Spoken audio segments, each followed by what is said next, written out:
1993, Eric Smith, âgé de 13 ans, a été envoyé en prison pour le crime et ce n'est qu'aujourd'hui, près de 30 ans plus tard, qu'il a été libéré. Des voix me parlaient. Tu dois faire un sacrifice ou on va venir te chercher. Tu dois le faire. Qu'est-ce qui pourrait être pire qu'un tueur en série? Un tueur en série, dans le corps d'un enfant, petit, innocent en apparence, mais dissimulant une noirceur profonde. Qu'est-ce qui peut pousser un enfant à tuer? Les experts ont tenté de comprendre. Est-ce que sa gorge a été tranchée? Ouais. Grand-mère. Oh mon Dieu! Mais certains esprits sont si obscurs qu'ils défient toute explication. Et lorsque ces enfants parlent, leurs mots glacent le sang. Voici 10 entretiens troublants qui plongent dans l'esprit déformé de jeunes meurtriers. Une fois que vous les aurez entendus, vous ne les oublierez jamais. Les filles ont été tuées vers 18 h. À 11 h le lendemain matin, je les avais déjà complètement oubliées. Numéro 10, James Fairweather. Il croyait qu'il ne serait jamais pris. Et pendant un temps, ce fut le cas. Mais ce qui rend cette affaire encore plus perturbante, c'est son sang-froid face à tout cela. Presque comme si ça n'avait aucune importance. Et une fois que vous entendrez ce qu'il a dit et fait, il est difficile de l'oublier. James Fairweather n'avait que 15 ans. Mais ses actes étaient loin de ce qu'on attendrait d'un adolescent. La plupart des jeunes de cet âge s'inquiétant de l'école ou des copains. Pas lui. Il avait autre chose en tête. Des proches l'avaient entendu dire des choses bizarres auparavant. Des choses comme vouloir tuer quelqu'un, mais la plupart pensaient qu'il plaisantait, qu'il essayait de sembler cool ou audacieux. Même ses enseignants n'y faisaient pas attention. Tout a changé en mars 2014. Il a trouvé un homme saoul et mentalement diminué. Un homme qui ne pouvait pas se défendre. Fairweather l'a poignardé, pas une fois, pas 2 fois, mais plus de 100 fois. La scène était si brutale qu'elle a choqué même la police. On pourrait croire que cela aurait tout arrêté, qu'un si jeune individu faisant quelque chose d'aussi grave serait vite arrêté. Mais non, 3 mois entiers se sont écoulés. Puis est survenue une autre agression. Une femme de 31 ans, Nahed Almana, marchait sur un chemin naturel dans l'Essex. Fairweather a surgi de nulle part. Il avait une baïonnette. Il l'a poignardée encore et encore. Il l'a même poignardée dans les 2 yeux. Ce détail a marqué les enquêteurs. C'était cruel, personnel, sans pitié. La police l'a interrogé après cela, mais d'une manière ou d'une autre, ils l'ont laissé repartir. Et puis est venu le moment où tout s'est effondré. Fairweather a été pris en train d'essayer d'attaquer quelqu'un d'autre. Il portait des gants, un couteau à cran d'arrêt dans sa poche. Cette fois, il n'a pas pu s'échapper. Sa propre mère n'en revenait pas. Elle l'a traité de monstre. Mais ce qu'il a dit pendant l'interrogatoire a glacé les gens encore plus. Il a admis qu'il n'avait pas terminé. Il a dit qu'il voulait tuer au moins 15 autres personnes. Il avait fait des recherches sur les assassins en série, les pires d'entre eux. Ian Huntley, Mira Hindley, Peter Sutcliffe. Il avait même une photo de Sutcliffe enregistrée sur son téléphone. Et son préféré était Ted Bundy, le même homme connu pour certains des crimes les plus horribles de l'histoire. Mais ce n'est pas tout. Après chaque meurtre, Fairweather allait sur Internet. Il cherchait des articles sur ces assassinats. Il voulait voir les réactions. Il avait besoin de savoir combien d'attention il attirait. Et même après avoir été pris, il semblait s'en ficher. Au tribunal, il a plaidé coupable d'homicide par négligence. Il a dit que des voix lui avaient ordonné de le faire, prétendant que le diable était en lui. Mais son attitude ne montrait ni peur, ni remords, rien. I stabbed him first there. I've done it a few times. While I was doing that, my voices were laughing and laughing and laughing louder and louder. Le juge n'a pas mâché ses mots. Il l'a qualifié de brutal et cruel. En fin de compte, il a été condamné à la prison à vie avec un minimum de 27 ans avant de pouvoir être envisagé pour une libération. En réponse à cela, Fairweather a simplement haussé les épaules nonchalamment et a dit « Je m'en fiche ». Il est rare de voir quelqu'un d'aussi jeune, d'aussi glacial. Mais encore plus rare est la façon dont il a ouvertement accepté la noirceur en lui. Numéro 9, Zachary Davis. C'était le 10 août 2012, une chaude journée d'été dans le Tennessee. Rien ne semblait anormal. Zachary Davis, seulement 15 ans, était allé voir un film avec sa mère, Mélanie, et son frère aîné, Josh, qui avait 16 ans. Une simple sortie en famille. Personne n'a vu ce qui allait arriver. Quand ils sont rentrés à la maison, Zachary a préparé quelques affaires. Des vêtements, des carnets, une brosse à dents. Il a aussi pris des gants, un masque de ski et un marteau. Pour quiconque regardait, on aurait pu penser qu'il prévoyait de s'enfuir, mais ce qui se passait vraiment dans sa tête était bien plus sombre. À 21h, Mélanie est allée se coucher. Elle pensait que c'était juste une autre nuit paisible. Mais pendant qu'elle dormait, Zachary est passé à l'action. Il est descendu au sous-sol et a pris une masse. Elle était lourde, froide, tranchante sur les bords. Il est entré dans sa chambre et l'a frappée encore et encore, presque 20 fois. Il n'a pas arrêté jusqu'à ce qu'elle soit morte. Son sang a tout trempé, mais Zachary n'a pas paniqué. Il a fermé la porte et s'est éloigné. Ensuite, il est allé dans la salle de jeu. Il a versé de l'essence et du whisky tout autour. Il a allumé une allumette et a mis le feu. Son plan était de piéger son frère Josh dans l'incendie. Il voulait qu'il meure aussi. Mais il a fermé la porte après avoir allumé le feu et cela a ralenti les flammes. Cette erreur a probablement sauvé la vie de Josh. Le feu ne s'est pas propagé assez vite. Josh a été réveillé par l'alarme. Il a couru vérifier l'état de leur mère, mais ce qu'il a trouvé était bien pire que les flammes. Il a couru chez un voisin, pieds nus et paniqué. Pendant ce temps, Zachary avait déjà disparu. La police l'a retrouvé à près de 16 km de là. Il ne montrait ni peur ni remords. Quand on lui a demandé ce qu'il ressentait, il a dit qu'il ne ressentait rien lorsqu'il l'a tué. Plus tard, il a dit aux enquêteurs qu'une voix lui avait dit de le faire. I feel bad for doing it. But at the time you laughed. Why feel bad now? I think it was a stupid thing to do. Une voix dans sa tête qui ne le laissait pas tranquille. Quand on lui a demandé s'il avait des regrets, sa réponse était cinglante. Il a dit qu'il tuerait Josh aussi s'il avait une autre chance. Il n'a même pas cligné des yeux quand les détectives lui ont montré des photos de la scène de crime. Il les a regardées avec un visage impassible. Il a dit qu'il avait choisi la masse parce qu'elle lui donnait la meilleure chance de s'assurer qu'elle mourrait. Au tribunal, une confession enregistrée a été diffusée. Il a tout décrit dans la vidéo. Il a ri en parlant du poids de l'arme. Il a aussi ri en décrivant le bruit qu'elle faisait lorsqu'il frappait sa mère avec. La salle d'audience est devenue silencieuse. Le jury n'a pris que 3 heures pour décider. Prison à vie. Pas de seconde chance. Pas d'issue. Numéro 8, Alyssa Bamant. Elle avait creusé 2 fosses avant même de choisir sa victime. La plupart des jeunes de son âge s'inquiétaient des devoirs ou de savoir avec qui ils s'assieraient à la cantine. Mais Alyssa Bamant avait quelque chose de bien plus sombre en tête. Sa vie n'avait pas été facile. Sa mère, Michelle, luttait contre l'addiction depuis des années. Son père, César, était en prison pour agression. Avec ses 2 parents absents, Alyssa a été envoyée vivre avec ses grands-parents dans le Missouri. À l'extérieur, tout semblait stable. Ils avaient sa garde légale depuis 2002. Mais à l'intérieur, quelque chose clochait. Personne ne peut vraiment dire si elle était née pour tuer ou si cela s'était développé en elle avec le temps. Mais ce qui est sûr, c'est qu'Alyssa est devenue une tueuse. Et pas n'importe quelle tueuse, elle a pris la vie d'un enfant. Le 16 octobre 2009 était un jour sans école à Jefferson City. La plupart des adolescents utilisaient ce temps libre pour dormir ou naviguer sur leur téléphone. Alyssa, seulement 15 ans à l'époque, avait d'autres projets. Ce jour-là, elle est allée dans les bois derrière la maison de ses grands-parents et a creusé 2 trous. Pas 1, 2. Elle les a laissés là, en attente, prêts. 5 jours plus tard, elle a vu sa chance. Elizabeth Holton, 9 ans, rentrait à pied de chez une amie. Elle vivait à proximité. Alyssa la connaissait. Leurs familles vivèrent proches. Et la sœur aînée d'Elizabeth était amie avec Alyssa. Donc, quand Alyssa l'a appelée, Elizabeth n'a pas hésité. Ce qui s'est passé ensuite a été rapide et brutal. Alyssa a fait entrer la petite fille, puis elle l'a attaquée. Elle l'a étranglée, poignardée, battue jusqu'à ce qu'elle cesse de bouger. Personne n'a entendu un bruit.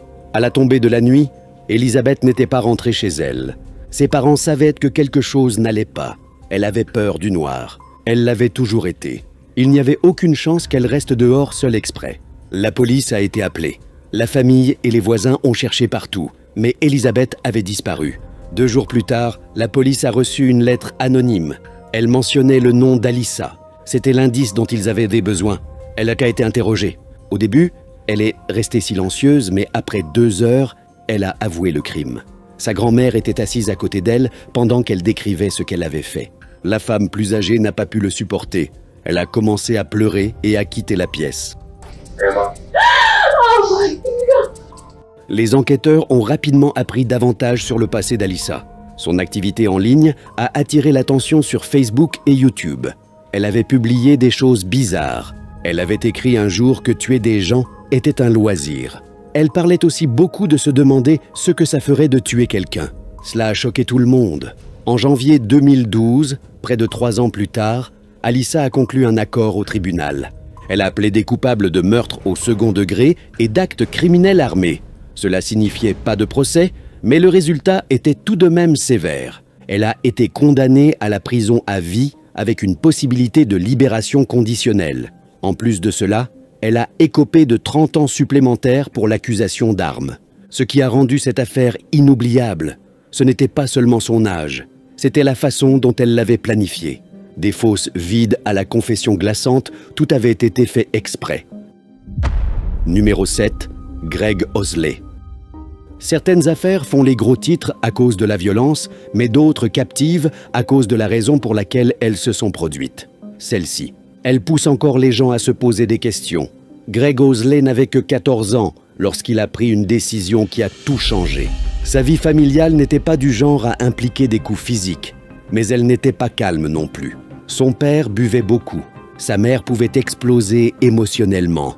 Il n'y avait pas beaucoup de chaleur dans la maison et Greg le ressentait. Il gardait la plupart de ses émotions pour lui. I have something to offer that I'm actually, I like to think I have more to offer because I've been on both sides. Mais elles s'accumulaient doucement, petit à petit. Les choses ont empiré quand il a vu quelque chose qui l'a vraiment secoué. Il avait surpris sa mère en train d'embrasser le meilleur ami de son père. Il n'en a d'abord parlé à personne, mais quelque chose en lui a changé après cela. Il a aussi essayé de parler à ses parents. Il leur a parlé des idées qu'il avait, des idées sombres sur se faire du mal et même faire du mal aux autres. Mais sa mère n'a pas pris cela au sérieux. Elle lui a dit qu'il regardait trop de films et s'est éloigné. Il s'est senti ignoré, comme si personne ne l'écoutait vraiment, même quand il suppliait presque pour de l'aide. Puis une nuit, le 27 février 1993, Greg a agi sur ses pensées. Il a pris le fusil de son père. D'abord, il a tiré sur son père à la tête. Sa mère a essayé de courir vers le téléphone. Il l'a suivi et lui a tiré dessus 2 fois. Les deux étaient morts en quelques minutes. Ensuite, Greg a conduit jusqu'à la maison d'un ami. Il a tout raconté à l'ami. Puis, presque comme s'il essayait d'effacer ce qu'il avait fait, il est retourné sur les lieux. Il a appelé la police et a prétendu qu'il venait de rentrer et avait trouvé ses parents ainsi, mais cela n'a pas tenu. L'ami s'est présenté et a dit la vérité. Greg a été jugé comme adulte et a plaidé coupable. Le juge l'a condamné à 60 ans derrière les barreaux. Mais la partie étrange est venue des années plus tard. Greg a accepté de parler aux médias. Il a écrit que pendant longtemps, il ne pouvait même pas se dire pourquoi il avait fait ce qu'il avait fait. Mais il a dit qu'environ 1 an avant l'interview, il a commencé à comprendre. Il a dit qu'il voulait commencer à expliquer les choses à la communauté où tout s'était passé. L'interview a duré 2 heures. Mais à la fin, il n'avait toujours pas dit ce qu'il avait finalement poussé à bout. Il a cependant dit une chose qui a surpris tout le monde. Il a affirmé qu'il n'avait pas tué son père par haine. Il a dit que la seule raison pour laquelle il l'avait fait était qu'il ne voulait pas le laisser seul. Il a aussi décrit une étrange séparation entre ses pensées et son corps. Il a dit que son esprit voulait arrêter, mais son corps continuait. Même maintenant, personne ne comprend pleinement pourquoi cela s'est produit, pas même Greg. Numéro 6, Eric Smith. C'était le 2 août 1993. Eric Smith a enfourché son vélo, se dirigeant vers un camp d'été dans un parc local comme n'importe quel autre jeune de son âge. Il avait 13 ans, était calme et souvent renfermé. Ce même matin, Derek Roby, âgé de 4 ans, se rendait aussi au camp. Il marchait seul, comme il le faisait habituellement. Leurs chemins se sont croisés, et c'est là que tout a changé.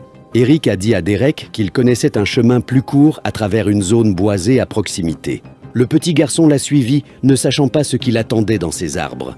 Une fois hors de vue, Eric est soudainement devenu violent. Il a étranglé Derek jusqu'à ce qu'il perde connaissance. Puis il a pris une grosse pierre et a écrasé la tête du garçon avec. Mais ça ne s'est pas arrêté là. Eric a pris un bâton et a agressé l'enfant. Il a même versé du Kool-Aid pris dans la boîte à lunch de Derek dans ses blessures ouvertes. La scène était atroce. Le médecin légiste dirait plus tard que Derek est mort d'un choc contondant à la tête, l'asphyxie ayant aussi joué un rôle. À 11 h, la mère de Derek est arrivée au parc pour le récupérer. Mais le personnel lui a dit qu'il n'était jamais arrivé. Tout de suite, elle a su que quelque chose n'allait pas. Il était trop jeune pour simplement s'enfuir. Il n'aurait pas erré. Une recherche a commencé. 4 heures plus tard, les enquêteurs ont trouvé le corps de Derek dans les bois. Bientôt, l'attention s'est tournée vers Eric. La police l'a interrogé parce qu'il vivait à proximité et avait été au parc ce jour-là. Eric leur a dit qu'il avait vu Derek marcher seul et a même mentionné exactement ce que le garçon portait. Il a aussi décrit le sac à lunch de Derek avec des détails surprenants. Cela a soulevé des soupçons. Alors, les enquêteurs ont demandé à Eric de revenir et de rejouer ce qu'il avait dit s'être passé. Ils lui ont demandé de reprendre son vélo près de l'endroit où il prétendait avoir vu Derek. Mais il y avait un problème. Il n'aurait pas pu voir ce qu'il avait décrit depuis l'endroit où il disait être. C'est alors que les détectives ont su qu'il se rapprochait. Puis, le 8 août, seulement 6 jours après le meurtre, Eric a dit à sa mère ce qu'il avait fait. Elle a appelé la police. Quand ils l'ont amené, il a tout avoué. Pendant l'interrogatoire, il leur a dit qu'il avait vraiment aimé ça et qu'il n'avait pas voulu que ça s'arrête. Cette confession a choqué tout le pays. Eric a été accusé de meurtre au second degré et jugé comme adulte, le plus jeune de l'État de New York à l'époque à faire face à des accusations d'adulte. Eric Smith, who gained national attention almost 3 decades ago for killing a 4-year-old, has been set free. Son procès s'est largement concentré sur sa santé mentale. Les médecins ont effectué des tests sur tout, des scanners cérébraux aux niveaux hormonaux, mais rien d'anormal n'est apparu. Les gens ont commencé à regarder plus profondément dans sa vie. Les dossiers judiciaires montraient qu'il était souvent victime d'intimidation. Les enfants se moquaient de lui à cause de ses cheveux roux, de ses lunettes épaisses, de ses taches de rousseur et de ses grandes oreilles. Beaucoup pensaient que toute cette douleur s'était accumulée en lui. En fin de compte, Eric a été condamné. Il a écopé de 9 ans à perpétuité, la peine la plus longue autorisée pour quelqu'un de son âge. Numéro 5, Brenda Spencer. Tout a commencé avec un fusil, une école et un lundi matin. Mais ce qui a suivi a laissé une communauté abasourdie et une nation se demandant pourquoi. C'était le 29 janvier 1979. L'horloge venait de passer 8h30 quand Brenda Spencer, âgée de 16 ans, se tenait à la fenêtre de sa maison à San Carlos, en Californie. Elle regardait de l'autre côté de la rue, vers l'école élémentaire Cleveland. Dans ses mains, elle tenait un fusil semi-automatique de calibre 22. Il n'était ni caché ni volé. Son père le lui avait offert comme cadeau de Noël avec beaucoup de munitions. Puis elle a commencé à tirer. Pendant 20 minutes, des coups de feu ont retenti dans le quartier. Dans la cour de l'école, le chaos a éclaté alors que les enfants criaient et se mettaient à couvert. Quand la police a finalement encerclé sa maison, il a fallu 6 heures pour que l'affrontement se termine. Elle a fini par se rendre. Mais ce qu'elle a dit après a secoué tout le monde. Quand on lui a demandé pourquoi elle l'avait fait, Brenda a répondu qu'elle détestait les lundis. Elle a dit que c'était sa façon de rendre la journée meilleure. Selon elle, personne n'aimait les lundis de toute façon. Cette seule phrase s'est répandue rapidement et a laissé les gens sans voix. À l'époque, Brenda était connue pour avoir des problèmes. Elle était souvent surprise à consommer de la drogue. Les gens disaient qu'elle avait un côté méchant. Avant la fusillade, elle avait déjà cassé des fenêtres de l'école avec un pistolet à billes. Son comportement était inquiétant, mais personne n'a vu ce qui allait arriver. At 16 years old, Brenda Spencer opened fire from her home across the street of the school. Même après tout cela, son père lui a quand même offert une arme mortelle comme cadeau de Noël. Et puis il y avait les avertissements que personne n'a pris au sérieux. Avant la fusillade, Brenda avait dit à des camarades de classe qu'elle voulait faire quelque chose de grand. Quelque chose, disait-elle, qui la ferait passer à la télévision. Ce lundi matin, le directeur Burton Ragg venait d'ouvrir les portes de l'école lorsque les premiers coups de feu ont été tirés. Il a été tué. Michael Suchard, le concierge de l'école, a essayé d'aider et a été abattu aussi. Il est également mort. 8 enfants et un policier ont été blessés. Brenda semblait s'en moquer. Dans une interview, elle a décrit ce qui s'était passé de manière froide et sans émotion. Elle a dit qu'elle avait simplement commencé à tirer et a appelé ça amusant. Il n'y avait aucun signe de remords, aucun signe de regret. Il n'y a pas eu de procès devant jury. Brenda a plaidé coupable. Sa défense a affirmé qu'elle était mentalement malade, mais cela n'a pas changé le résultat. Juste un jour après ses 18 ans, elle a été condamnée à 2 peines de prison à vie consécutive. Elle a à peine réagi au tribunal. Plus tard, Brenda a dit que l'affaire aurait pu se dérouler différemment si elle était passée en procès. Elle pensait que des choses importantes concernant sa santé mentale avaient été ignorées. Même ainsi, rien ne pouvait changer ce qui s'était déjà produit. Numéro 4, John Venables et Robert Thompson. On n'attendrait jamais un meurtre de la part de deux garçons séchant l'école, mais c'est exactement ce qui s'est passé. C'était le 12 février 1993 à Merseyside, en Angleterre. John Venables et Robert Thompson, tous deux âgés de seulement 10 ans, erraient dans le centre commercial New Strand. Ils ne faisaient pas de courses. Ils volaient tout ce qui attirait leur regard. Des bonbons, des piles, une boîte de peinture bleue et même une poupée troll. Mais ce qu'ils ont fait ensuite a stupéfié tout le pays. Ce jour-là, James Bullier, âgé de 2 ans, était au centre commercial avec sa mère. Dans un bref moment, alors qu'elle était distraite, les deux garçons ont emmené James par la main. We hear the chilling interviews they conducted with killers Robert Thompson and John Venables. Les images de surveillance ont capturé plus tard le moment où ils l'ont emmené, marchant calmement comme si de rien n'était. Ils ne sont pas allés loin au début. Ils ont emmené James jusqu'à un canal à environ 400 mètres du centre commercial. Là, ils l'ont laissé tomber sur la tête. Son visage était blessé, mais les garçons ont ri et ont parlé de le pousser dans l'eau. Puis ils ont continué à marcher, traînant James d'un endroit à un autre. En chemin, ils ont été vus par 38 personnes différentes. Certains se sont arrêtés pour demander ce qui se passait. Les garçons ont inventé des histoires. Ils ont dit aux gens que James était leur petit frère ou qu'il était perdu et qu'il l'aidait à trouver un poste de police. Et d'une manière ou d'une autre, cela a suffi à éloigner les soupçons. Alors, ils ont continué. Finalement, ils sont arrivés à Walton. Le poste de police de Walton Lane était juste de l'autre côté de la rue à un moment donné, mais ils ne se sont pas arrêtés. Au lieu de cela, ils ont conduit James en haut d'une colline escarpée jusqu'à une voie ferrée près d'un cimetière. C'est là que les choses ont empiré. Ils ont jeté la peinture bleue qu'ils avaient volée dans l'œil gauche de James. Puis ils ont commencé à le frapper, à le piétiner. Ils ont jeté des pierres et des briques. Ils ont enfoncé des piles dans sa bouche. L'un d'eux a ramassé une barre de chemin de fer de 10 kilos et l'a laissé tomber sur sa tête. Les blessures étaient atroces. Un pathologiste a déclaré plus tard que James avait été frappé tellement de fois qu'il était impossible de dire quel coup l'avait tué. Mais il n'avait pas fini. Les garçons ont allongé le corps de James sur les rails du train et ont couvert sa tête de débris. Leur plan était de faire passer cela pour un accident. Plus tard, un train est passé et a coupé le corps de l'enfant en deux. Ces restes ont été trouvés 2 jours plus tard par un groupe de garçons cherchant des ballons de football perdus. Après leur arrestation, l'un des garçons a admis qu'ils avaient d'abord prévu d'attraper n'importe quel enfant et de le pousser dans la circulation. Au lieu de cela, ils ont choisi James. John Venables et Robert Thompson ont été accusés d'enlèvement et de meurtre. Ils ont été reconnus coupables, devenant les plus jeunes meurtriers condamnés de l'histoire britannique moderne. Le tribunal les a condamnés à une détention indéfinie sous le plaisir de Sa Majesté. Ils sont restés enfermés jusqu'à leur libération en 2001 à l'âge de 18 ans, sous surveillance à vie. Numéro 3, Stacy Lanard.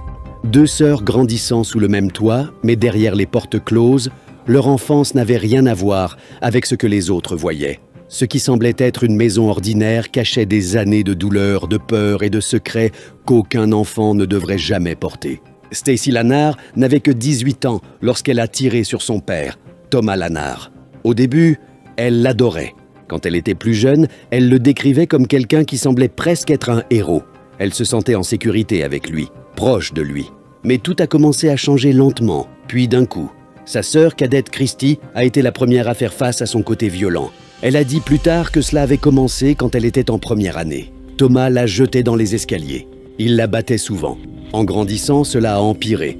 À l'âge de 12 ans, il avait commencé à lui donner de l'alcool. Chaque fois qu'il buvait, les coups devenaient plus intenses. Mais Thomas ne s'est pas arrêté à Christy. Quand Stacy a eu 8 ans, son père a commencé à s'en prendre à elle aussi. Les choses qu'il l'a forcé à faire étaient terribles. Personne ne les a aidés. Personne n'a arrêté cela. Les abus ont duré 10 longues années. Puis une nuit, tout a craqué. Thomas s'était évanoui, saoul sur le canapé. Son fusil était à proximité. Stacy l'a pris. Ses mains tremblaient. Elle a fermé les yeux et a appuyé sur la détente. Le coup ne l'a pas tué tout de suite. La balle a touché son épaule. Il s'est réveillé en criant à l'aide, mais Stacy n'a pas arrêté. Elle a tiré à nouveau, mettant fin à sa vie. I shot my father and he died as a result. Ensuite, elle a tout avoué. Elle n'a pas fui, elle n'a pas caché. Elle a dit la vérité, du moins la version qu'elle croyait devoir raconter. Le tribunal l'a condamnée à la prison à vie. Elle a passé 18 ans derrière les barreaux. Puis, en 2009, quelque chose d'inattendu s'est produit.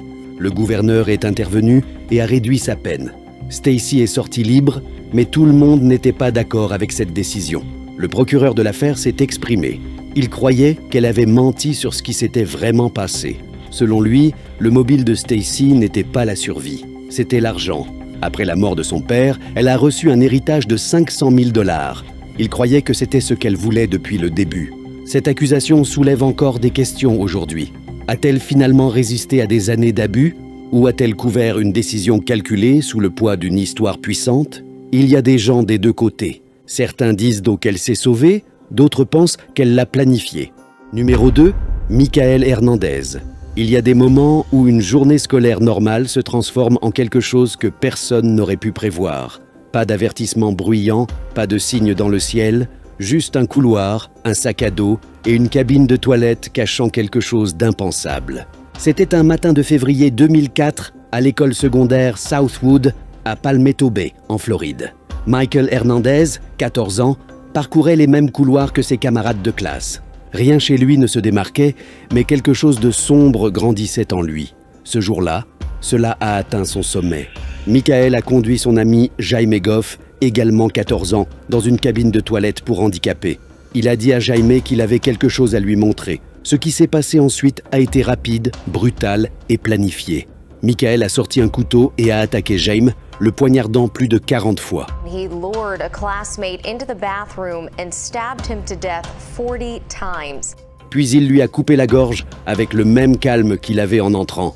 Michael s'est nettoyé, a caché le couteau dans un endroit spécial à l'intérieur de son sac à dos et est allé en classe comme si de rien n'était. Il n'a pas fallu longtemps pour que les enseignants remarquent quelque chose d'étrange. Un enseignant a vu du sang sur Michael et a appelé la police. L'enquête a avancé rapidement après cela. La police a bientôt découvert quelque chose qui a rendu le crime encore plus glaçant. Michael tenait un carnet. Dedans, il avait une liste de personnes qu'il voulait tuer. Sa propre sœur était sur cette liste. Michael Hernandez to address his own sister in court and explain to her why he planned to kill her. Il écrivait sur des tueurs en série célèbres comme Jeffrey Dahmer et Ted Bundy. Il les admirait. Il a même dit qu'il croyait être en mission pour purifier la planète. C'est ce qui le faisait se sentir puissant. Pendant l'interrogatoire, Michael a décrit le meurtre. Il n'a pas hésité. Il a tout admis, y compris une tentative antérieure de tuer un autre ami. Il avait essayé d'attirer ce garçon dans les toilettes la veille, mais le garçon était devenu méfiant et n'y était pas allé. Michael a été accusé de meurtre au premier degré et de tentative de meurtre au premier degré. Ses avocats ont dit qu'il était fou, mais les médecins l'ont jugé apte à être jugé. En 2008, il a été condamné à la prison à vie. Des années plus tard, la Cour suprême des États-Unis a statué que les mineurs ne pouvaient pas être condamnés à la prison à vie sans possibilité de libération conditionnelle. Cela a remis son affaire en question. Les procureurs ont poussé pour le garder derrière les barreaux. Et puis d'autres preuves sont apparues, des enregistrements troublants depuis la prison. Michael parlait au téléphone de tueurs en série, de son amour pour la musique violente et de son incapacité à pleurer. Il semblait fier, pas désolé. Cela a aidé le tribunal à maintenir sa peine de prison à vie. Michael Hernandez est mort en prison le 29 avril 2021. Il avait 31 ans. Numéro 1, Joshua Phillips. Un moment, vous nettoyez simplement la chambre de votre enfant. Le suivant, vous découvrez quelque chose de si sombre que cela change tout. C'est ce qui est arrivé à la mère de Joshua Phillips. Et ce qu'elle a trouvé allait choquer non seulement elle, mais tout un quartier. C'était un matin normal à Jacksonville, en Floride. Joshua était déjà parti pour l'école. Sa mère, Missy Phillips, rangeait quand elle a remarqué une tache humide sous son lit. Pensant que c'était juste une fuite du lit à eau, elle s'est penchée pour regarder de plus près. Mais la situation a commencé à sembler bizarre. Du ruban électrique maintenait une partie du cadre ensemble. Cela semblait étrange. Elle a tiré sur le ruban, s'attendant à des dégâts d'eau, ou peut-être à quelque chose que son fils avait caché par embarras. Ce qu'elle a trouvé à la place était l'une des chaussettes de Joshua. Mais quand elle a tendu la main, sa main a touché quelque chose de froid. C'est alors qu'elle a pris une lampe de poche. Ce que le faisceau a éclairé serait gravé dans sa mémoire pour toujours. Le corps sans vie de Mattie Clifton, 8 ans. Of 8-year-old Mattie Clifton reliving their worst nightmare in court as their child's killer took the stand. Maddie avait disparu depuis une semaine. Tout le quartier était à sa recherche. Et Joshua, il avait rejoint la recherche aussi, comme si de rien n'était. La nouvelle s'est répandue rapidement. Au moment où la police est arrivée à son école, il n'y avait plus de faux-semblants. Joshua a été arrêté sur place à l'école. Et il n'a pas beaucoup résisté. Il a tout raconté à la police. Des années plus tard, dans une interview de 2008, il a dit qu'il vivait dans ce qu'il appelait un monde imaginaire. Il a expliqué que quand il était enfant, chaque fois que quelque chose de mauvais arrivait, il faisait semblant que ce n'était pas arrivé. C'était sa façon de gérer tout, faire comme si ça n'était jamais arrivé et peut-être que ça disparaîtrait. Mais la vérité n'a pas disparu. Pas pour la famille de Mattie, pas pour celle de Joshua, pas pour qui que ce soit dans ce quartier. Parce qu'il n'avait que 14 ans à l'époque, Joshua ne pouvait pas être condamné à mort. Au lieu de cela, il a été condamné à la prison à vie sans possibilité de libération conditionnelle. Cette peine n'a jamais changé. À ce jour, personne ne sait exactement pourquoi il l'a fait. Joshua a affirmé qu'il avait accidentellement frappé Maddie dans l'œil avec une batte de baseball en jouant dehors. Il a dit qu'il avait paniqué, l'avait traîné dans sa chambre et l'avait frappé et poignardé. Mais le jury ne l'a pas cru. La façon dont elle a été tuée et la manière dont il a caché le corps pendant une semaine racontaient une autre histoire, et il n'a jamais offert une autre explication.